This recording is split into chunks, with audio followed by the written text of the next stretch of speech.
Hi, welcome once again to Jesus, the Promised Messiah of Judaism, the show on Radio Maria that celebrates the Jewish roots of the Catholic Church, or seen the other way around, that celebrates the fulfillment, the full realization of all of the promise of Judaism in the Catholic Church and her sacraments. Well, if you listen to the show a lot, you know that one of my favorite things, absolutely favorite things to do on the show, is to invite on another thankful Jewish entrant into the Catholic Church. We'll find out in a few moments, perhaps, whether he considers himself a convert or not.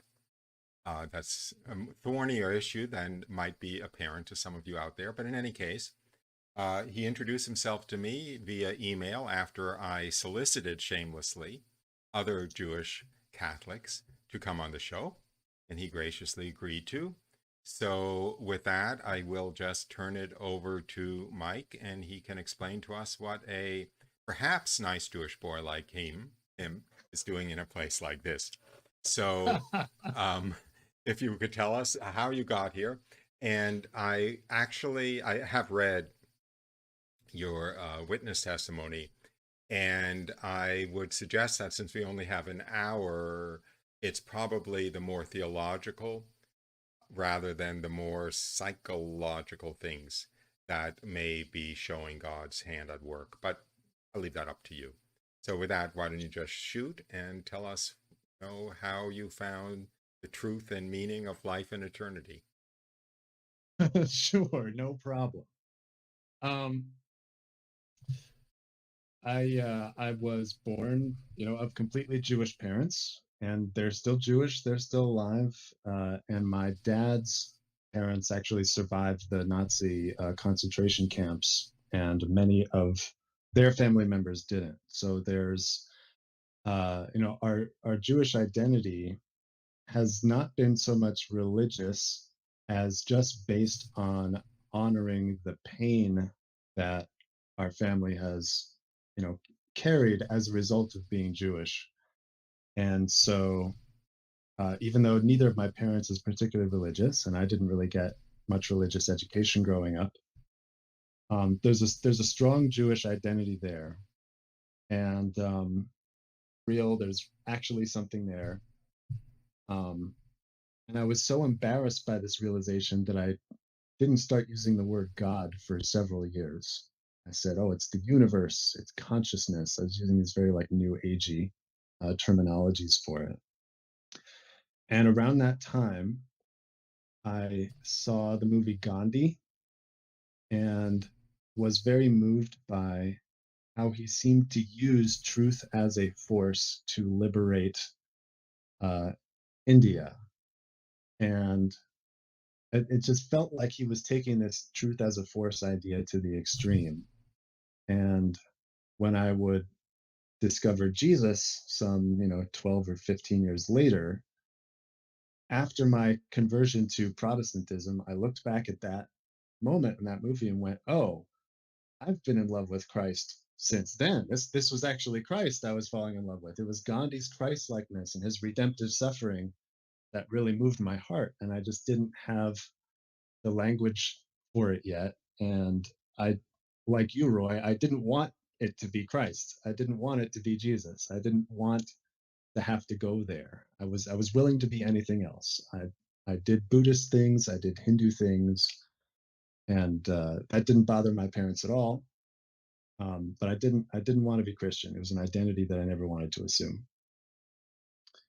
Um, in the meantime, having myself for a spiritual director and just doing my own, meditation uh, practices and whatnot, while May very I rewarding. interrupt to ask a question? Yeah, please. Yeah, please. So after this, I don't know how to put it, but experience of Gandhi, Sure. Yeah. you recognized that the person there that you were responding to was Jesus, but you didn't want to have anything to do with Christianity, but you were still connecting to Jesus on the other end of it. It took, more than 10 years for me to connect my love of Gandhi to Jesus. I did not see that yet. I knew there Okay. was something about Gandhi that I really loved, and it turned out later that it Gotcha. was his Christ-likeness and his Gotcha. redemptive So suffering. you're still not only anti-Christian but anti-Jesus at this point. Yeah, but anti is, I would say, too strong. It was really that, I mean, I was willing to learn from Jesus. I was willing to learn from Christian saints. I read Teresa of Avila. I read St. John of the Cross a little bit. But it was the identity of Christian that I had no desire for at all. It was for other people. It was not for me. And I also knew, I knew that becoming Christian would have been the greatest betrayal I could foist upon my dear father, who deserved no such heartbreak. And since he also lived in me, I shared his antipathy, and I had Christian friends. I gained a lot from Christian spiritual teachers. It was just an identity that I never wanted to apply to myself, and definitely never sought.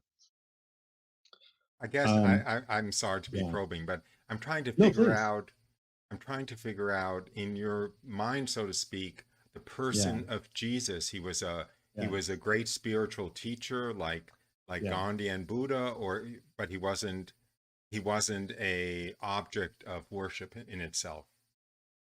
That's correct. I Okay, considered him like an alternative to Buddha or Lao Tzu or Gandhi. He was gotcha. another, spiritual big shot who, deserved all the attention that he got, but I didn't see him as divine. That whole thing didn't really compute, Okay, and gotcha. I didn't press the matter.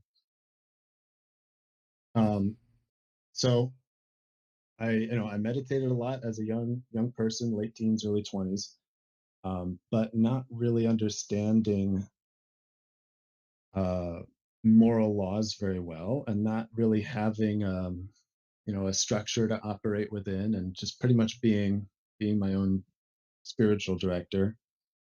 I sinned a lot, and particularly I got into a relationship with a woman who I was very impressed by because she was very educated and had lots of credentials, and it was a secret. And so I ended up kind of severing ties to all my important relationships in order to kind of maintain this relationship to her. And it turned out I don't think she meant anything, maliciously, but she kind of gradually convinced me to give up most of my most important spiritual practices, and convinced me to lie to people in order to protect knowledge of our relationship from getting out and things like that. And so after all my, radical honesty stuff, I became a liar, and I became, kind of, I centered my life around her instead of around God. Can- And I'm gonna keep yeah, asking. Can I get? I'm please. really Yeah. only asking so much because it's so interesting to me. Well, Okay. I'm really glad. Um, you meditated a lot. I mean, I had a Yes. not completely dissimilar path, so that's one of the reasons why I'm Okay. probing this up. What was the Sure. state of your consciousness that you would enter in meditation? You didn't weren't just sitting there. I mean, I know that. I mean, I know that meditation works in a sense, and you were aware of different things in a different light when you were in a meditative state. And Yeah. so, and as a matter of fact, between you and me, you were probably connecting to sources of inspiration in that meditative state. So I'm trying to figure out whether those are Sure. good guys, bad guys, no guys, what was going on there in the meditation itself. In the meditation itself, what I would do mostly is simply investigate the emotional sensations inside my body. So if there's a feeling, like maybe there's, anger or shame or frustration or something, I wouldn't label it. I would just look at it and feel the sensations until they settled into peace. And um, this did kind of have like a, a healing effect, and it kind of gradually, you know, it dug the rocks out of my garden, so to speak, and I would feel more free and open.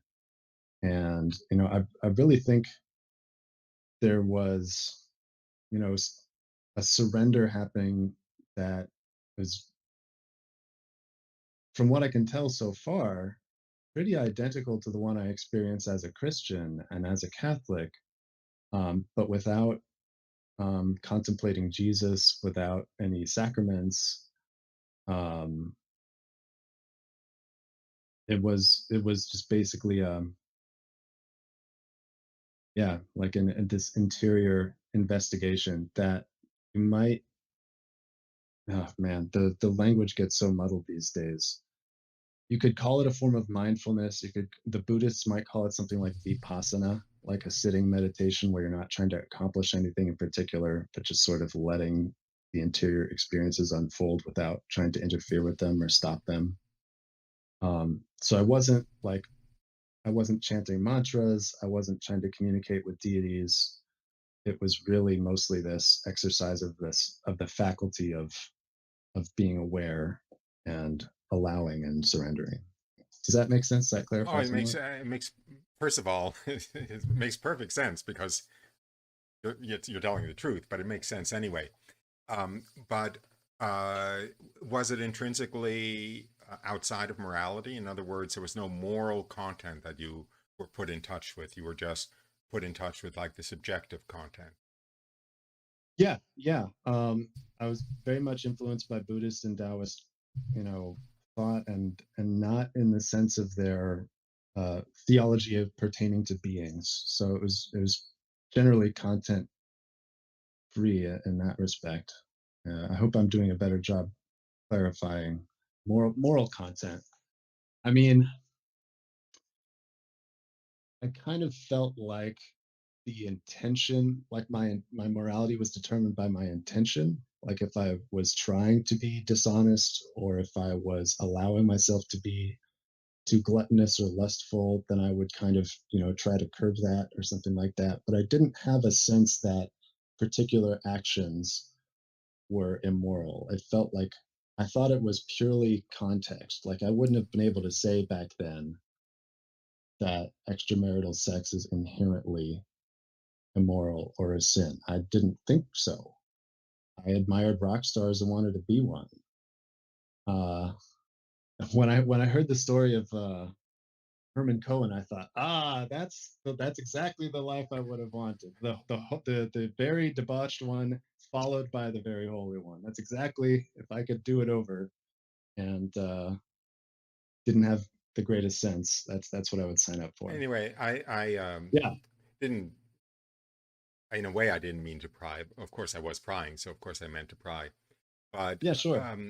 my own, see, when God revealed Himself to me, He was very careful to veil the moral dimension, because I would have run in the other direction. Uh, So I'm a little bit curious about how God plays that card. So that's why I was asking.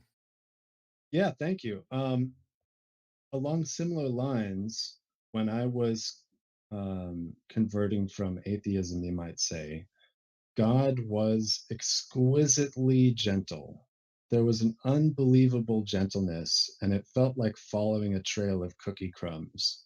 Like he would give me this little sign that I could ignore or follow. And when I followed it, it would open up into something a little wider, and then a little wider, and then a little wider. And he very much let me control the pace of the process. And there was not really anything I would describe as confrontation basically ever. I just fell more and more in love with uh, this this ground of being, this loving um,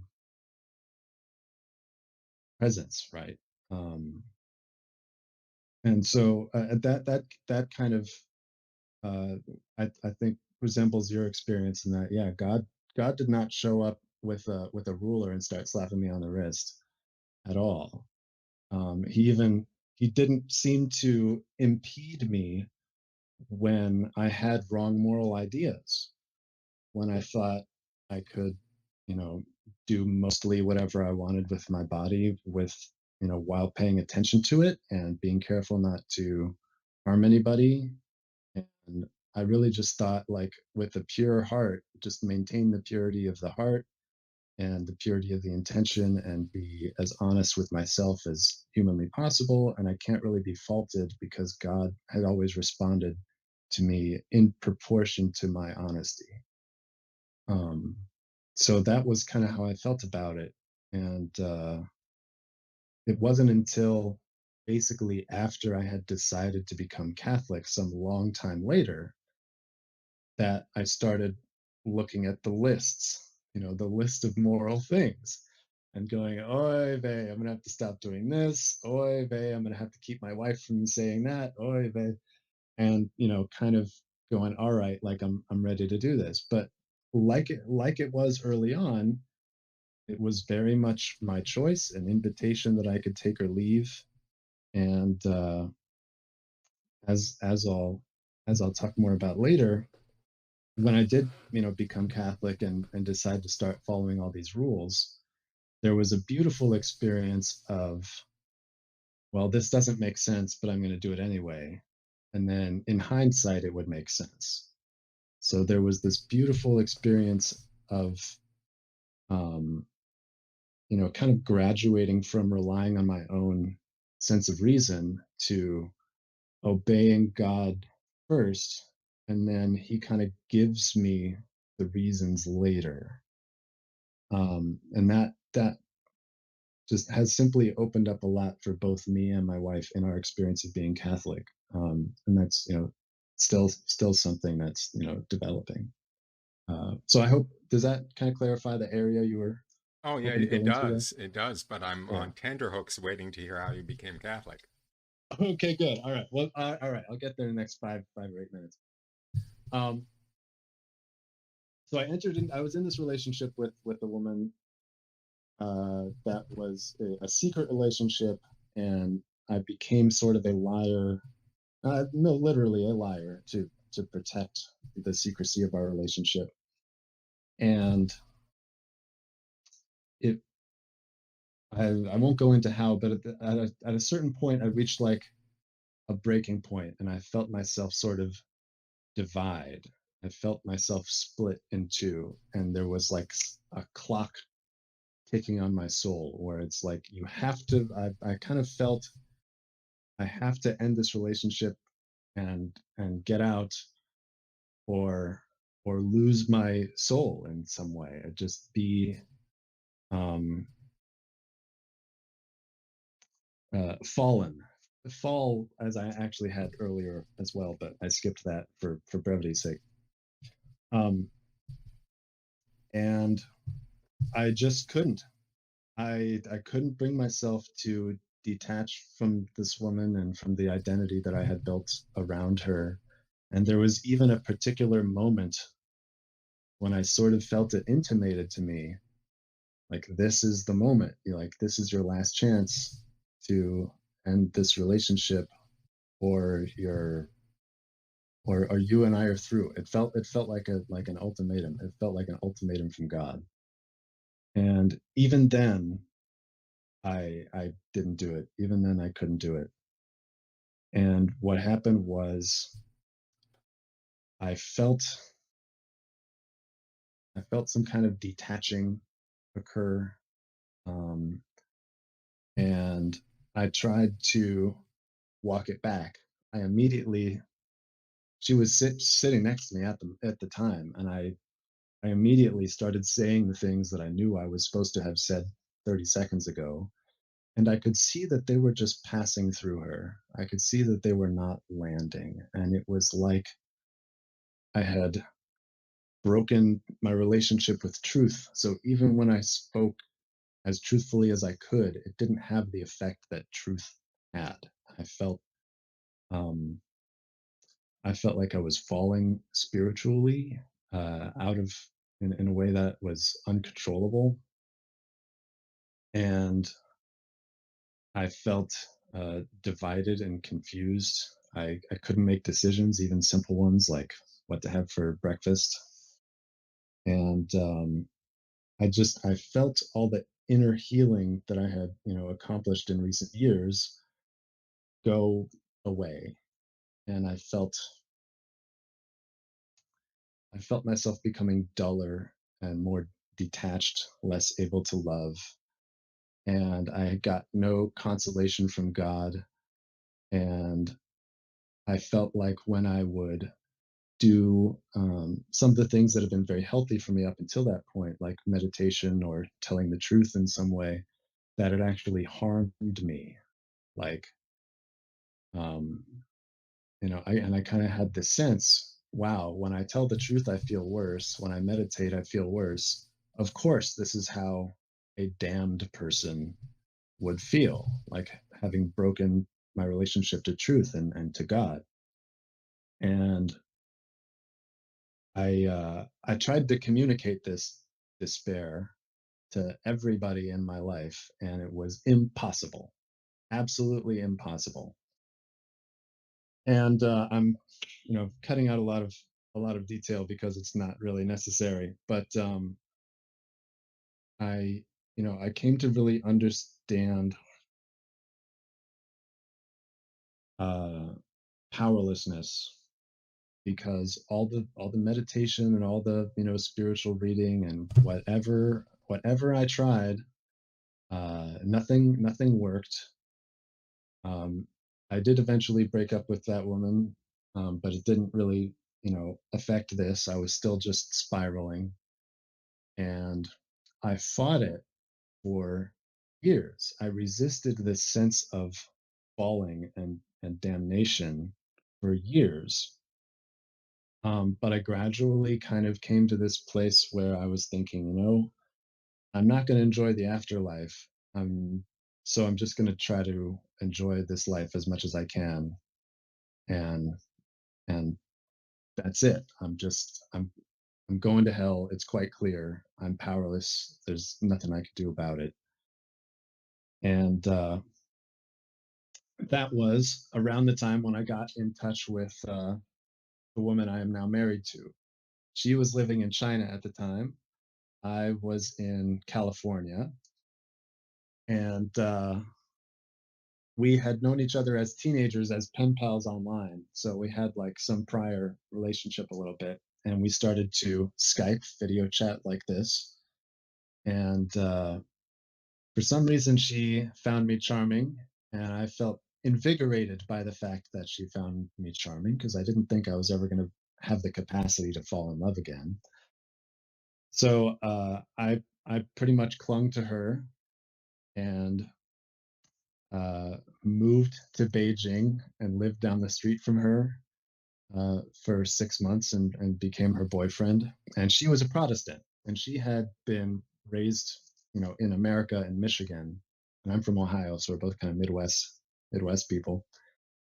And she had been raised Protestant, and she had had non-Christian boyfriends before, and her family, sat her down and said, "Look, I know you have this new boyfriend, but if he's not Christian, come on, like, you know, you know what to do."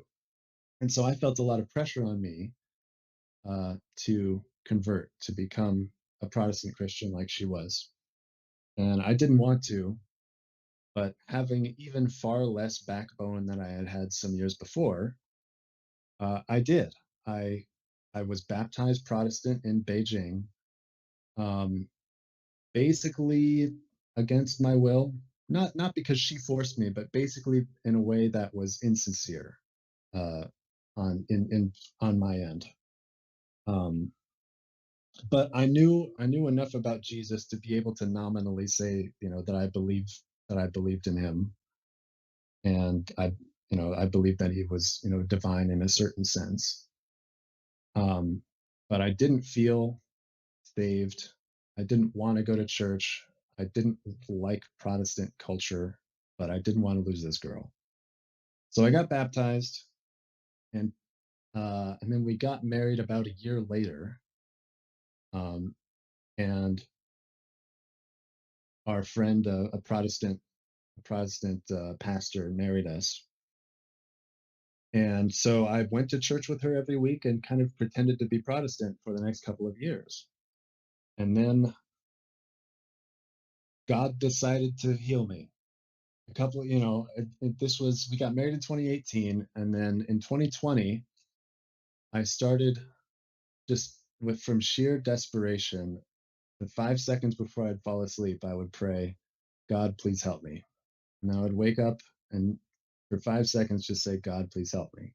And that was the only change I made in my life. I was still, you know, a moral degenerate and in many ways. And like I was functional. I didn't kill anybody, as they say, but I was a liar, and I couldn't stop being a liar.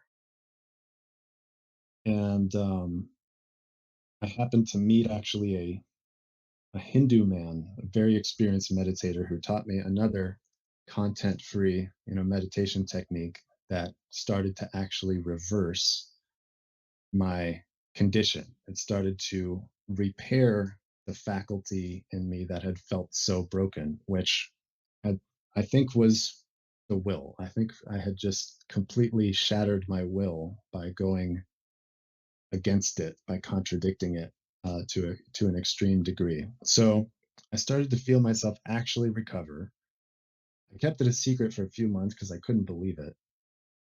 And then I I started seeing a therapist, and I started to regain the capacity to be honest. I started to have good results when I told the truth. And so I became able in summer 2020 to come clean to my wife and tell her, look, I'm not really a Christian in my heart. I don't really want to be one. And because of where my dad comes from, with his parents having survived Auschwitz and a number of other places, and um, just because of that, you really can't. You have to not expect me to become Christian. And since you married me under false pretenses, I I want to offer you an out. If you want to, divorce me over this, I completely understand, and I want to come clean about it. And she did something I wasn't expecting, which was she said that she really believes in marriage. She really believes that God wants it to be forever. And if I uh, if I can't become Christian, she will just accept it. She will just accept it. And I think she did really accept it because a few weeks later, I accepted Jesus, like for real. I had a moment that I was not expecting. I was at church with her and was just kind of uh, casually reflecting on, what really is it that's keeping me from accepting Jesus? And as I thought about it and reflected, it was the humiliation of having resisted him my whole life and of changing my Jewish identity, or it felt like it. Jesus felt like basically not only the biggest threat to my Jewish identity, but the only threat to my Jewish identity. I came from a Jewish atheist household, so our Judaism is basically, predicated on refusal to be Christian. Nobody was bothered when I was Buddhist. Nobody was bothered when I, experimented with all kinds of other things. But Christianity was, at least in the culture that I come from, the only antithesis to Judaism. And so swallowing the humiliation and shame of that, or at least what those emotions seemed to threaten me at the time, seemed to be the big barrier. And I was so thrilled to be healing after 8 years of despair that I just could not escape even the slightest bit, that I said a prayer. I said, God, I will endure this humiliation for you, O Lord. And the uh, the next day we happened to move apartments, and we moved into an apartment that used to be seminary housing for Fuller Theological Seminary in Pasadena. And that night we were laying on our bed in the brand new apartment, and I've decided I'm ready to say, the prayer of accepting Jesus as my savior. And I did, and I felt, a little fireworks happened, and I felt like I maybe saw my Jewish ancestors up there smiling, and none of the shame and humiliation that I feared ended up pouncing upon me. It was like it was terrifying, and then my fears were not realized. And so there was a great relief there. And my wife, of course, was extremely relieved. And a few days later, I told my parents we were I wanted to get that out of the way as soon as possible. So we were watching a baseball game, and it was a commercial or something. And I said, actually, I have to tell you guys something. Uh, I really think there's something to this whole Jesus thing. There's really something there. I've been pretending until now, but I really have accepted Jesus, and I just wanted to make sure you knew that. And my dad, which who gives deserves infinite credit, he stood up and he gave me a hug and he said, "I love you, and I don't want to talk about it." Okay, so and that was it. So like we continued to have a good relationship, and the rule is, uh, or the rule was until I became Catholic, basically, that we don't talk about it. And so as long as he is in complete control of when and to the degree to which he is reminded that his first Jewish son is a Christian, as long as that remains completely in his control, we're all happy. All right, so now the part where I become Catholic. I having come from a very meditative and intellectual background, uh, Protestantism felt shallow to me. Felt like there wasn't a lot of contemplation, and there wasn't a lot of emphasis on virtue, or even really on stopping sinning.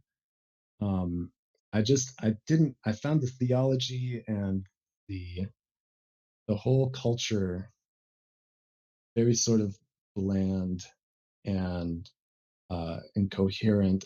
And I'm using, God, the cruelest words I ever have to talk about it, just because I know y'all will understand. But I was very unsatisfied, and so I started kind of looking for my home in Christendom. I was going like, who am I?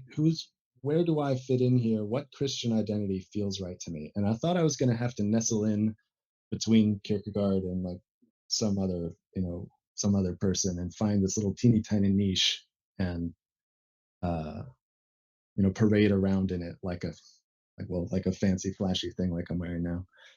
Um, but what happened instead was I started listening to Catholic homilies on YouTube on Sensus Fidelium, very, very conservative.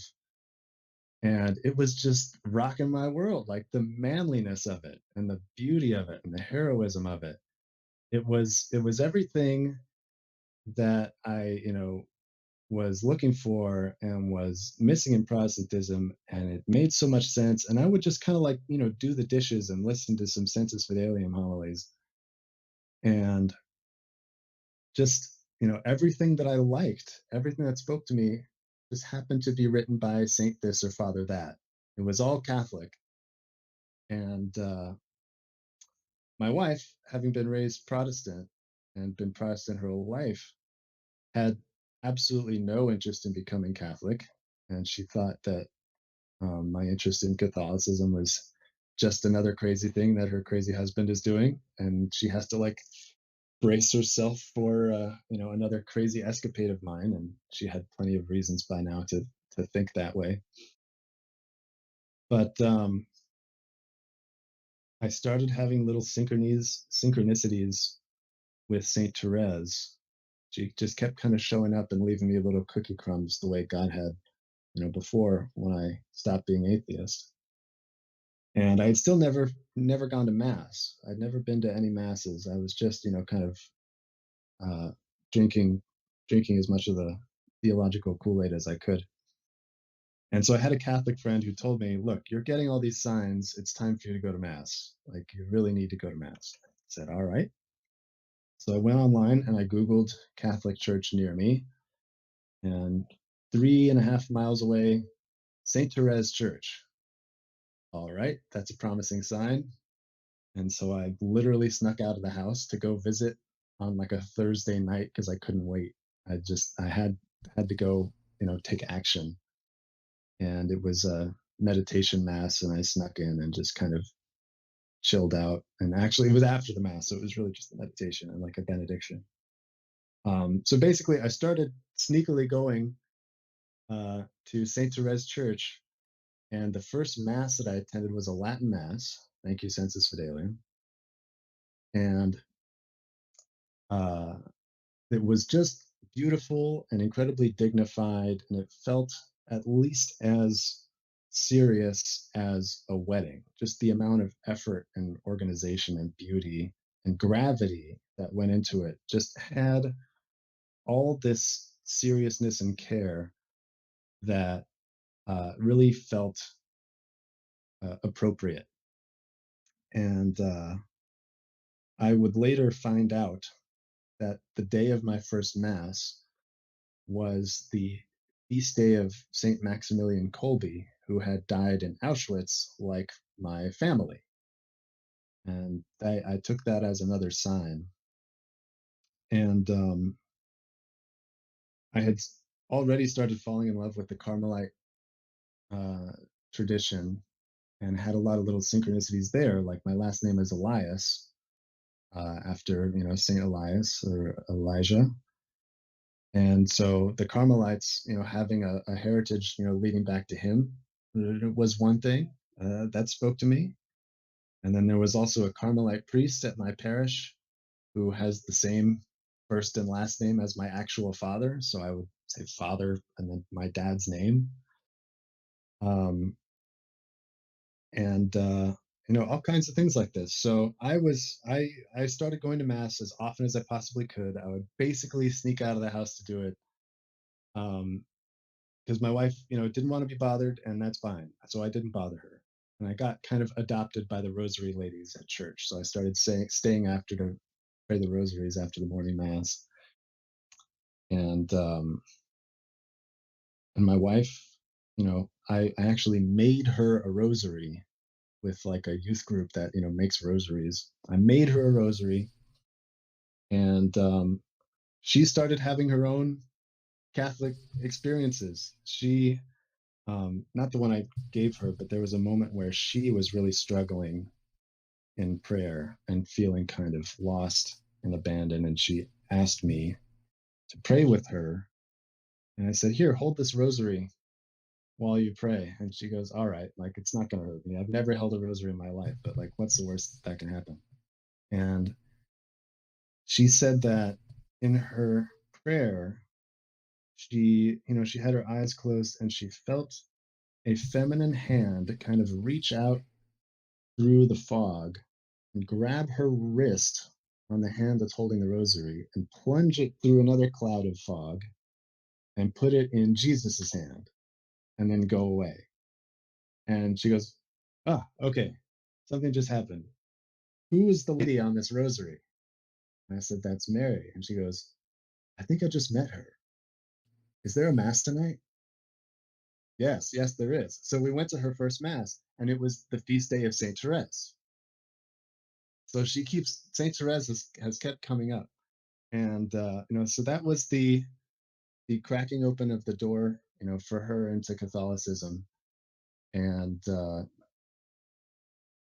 I'll spare you, some other small stories just to move things along. But long story short, the two of us fell in love with the church just months apart, and we were able to start going to daily mass at St. Therese Church, which has one Latin mass a week, but the Novus Ordos are very dignified and reverent.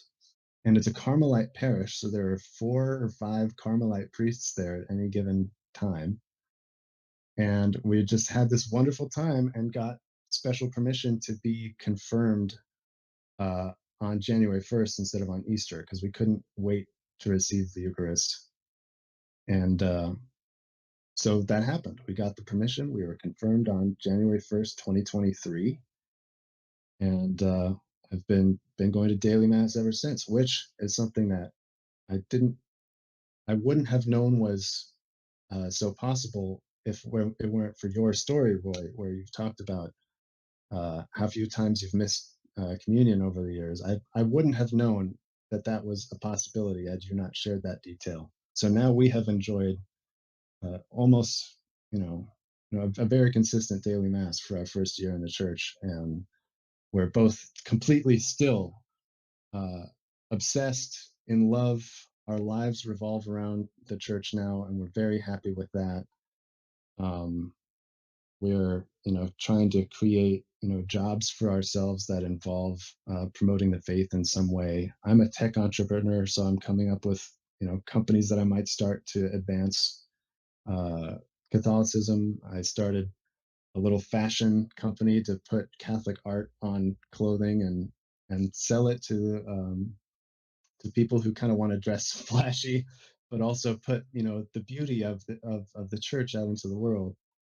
And I'm also a musician, so I've been trying to write Catholic rock songs that capture the rebellious spirit of rock and roll, but from this pious angle, because it really does seem now that the pious are the rebels in our society. So um, that's where we're at now. We're thrilled. We're on. It's the first time we've ever believed the same things about religion, and the church brought my wife and me together from this impossible place of deception and discord into total unity and joy, and we're we're very happy. So thank you for letting me share all that, and that brings us vaguely to the present day. Wow. Oh, wow. Well, I don't know if any of these questions. Oh, by the way, I'll tell you what's been going on a little bit on the chat stream. I guess we have one Okay. person who's very familiar with. Let me just pull this up so I don't get this wrong. Arcadia, is that where the church was? It's in Alhambra, which is 1 or 2 towns from Arcadia, so He that is says very he close. says he used to go to that church in Arcadia, and his wife was confirmed there. I think he's just wrong by being off a town. I don't know. Yeah, yeah, he's close enough that I believe him. It does start with an A, and it's pretty close to Arcadia. And it's a really special church. Saint Therese protects it for sure. For sure. Um, and what about I don't even like I don't like playing this role actually after that wonderful witness Okay. testimony. But what about I'll make it self-referential. One of the most amazing things to me when I discovered the Catholic Church was it had all of the answers to all of the things that I had wondered about and wished I knew and tried to understand about God and man and the spiritual world and the physical world. Just all of the all it has all the answers and they all make sense and they're all consistent. Yeah. Um, that was a shock and a thrill, and it continues to be as well, because in my sort of spiritual, you know, I guess you could say, formation as a young adult, there was this sense that all the religions and great teachers, could describe reality up to a point, and then words just break down, and beyond that, you just have to go yourself. And there's a way in which that's true. But what I discovered in the Catholic Church was God came down and tells you what's at the top of the mountain. Like you're not just stopped, by language at this certain point. Um, that indeed, yes, there is experience beyond where language uh, is useful, but also in the church, in the Catholic Church, and in the Catholic Church alone, God has also given us like the description of what lies beyond there, and that's astounding, because I've always thought, and many of my very most experienced meditator friends continue to think, they're all different paths up the same mountain. Um, And so it doesn't really matter which one you take because, in any tradition that you travel on, there's a point at which you can't really learn anymore. You just have to love more. You have to surrender more, and that is true. But there really, in the church, just astoundingly, there is actually a verbalizable truth that goes further and names more precisely and completely how creation, even on the spiritual level, works in a way that none of the other traditions that I've drunk deeply from come close to. And it's such a thrill, and it's so beautiful. Well, I'm less charitable than you. I'm tempted to Yeah, point out that all of the other traditions contradict each other in some places. In other words, it's not just the absolutely. incompleteness, but one of them has to be true and the other is false. Even though they pretend that's not the case, they Yeah, pretend they're all paths up the same mountain, but there are contradictions, and absolutely. that makes the joy of the Catholic Church having all of the answers and actually being right every place it contradicts anybody else as a Yes, tremendous relief. absolutely. Yes, and yeah, I absolutely share that relief, and I'm also fully ready to denounce anything non-Catholic. I'm not trying to be shy about that, just kind of describing the path that I took and that people who are like me in that might take too. Um, yeah, because I mean, yeah, I'll leave it there. But yes, it's a thrill. It's a thrill to have the fullness of the truth, and it makes perfect sense that if language is this inadequate vehicle for the ultimate truth, um, but a human soul is not. And so, of course, the ultimate truth expresses itself in the world as a person, as Jesus. That there's, um, I don't know if that makes sense, but all the spiritual traditions talk about, uh, you know, being and actualizing potential. And who could have actualized more potential than Jesus Christ Himself, than God Himself incarnate? Um, I don't know. I might be going off track here, but No, no, no, I this found is it fine. beautiful. And I'm Okay. apparently on a campaign to make you dislike me, so I'll continue in that direction. Um, It's not going great. um, Look, I mean, by the way, many of my viewers have also passed through various alternative spiritual practices and New Age and all kinds of stuff, as have I. And one of the things that I notice in your testimony is you don't really come down very hard on the demonic engine behind a lot of non-Christian practices, but you must be aware of Yeah. it. Yeah.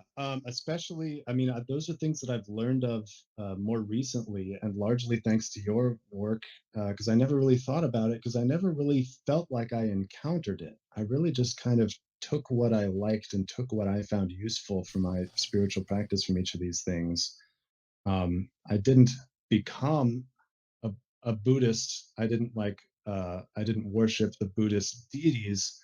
I just took the advice of some of the Buddhist sages. So I kind of swept the cream off the top and didn't really think too much about the fact that they light incense for statues with flame coming out of their mouths on occasion.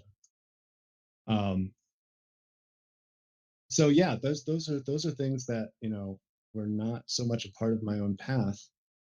I save my uh, cynicism and shock and denunciations more for the secular world, um, and the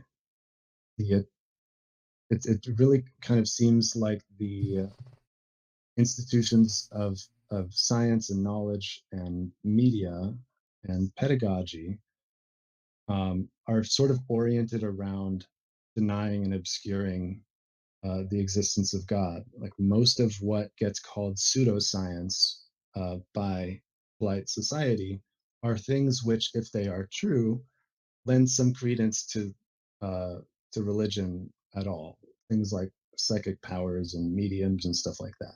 Now, of course, going to psychics is a sin, and I would never recommend, playing with any of that stuff. But there's just the fact that the institutions, the scientific institutions whose job it is to tell us the truth to the best of their ability, refuse to acknowledge, even the scientific evidence that these things are real.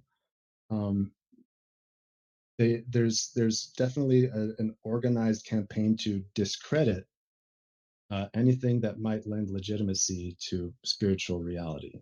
And that seems, as cynical as it seems you are necessarily about other religions.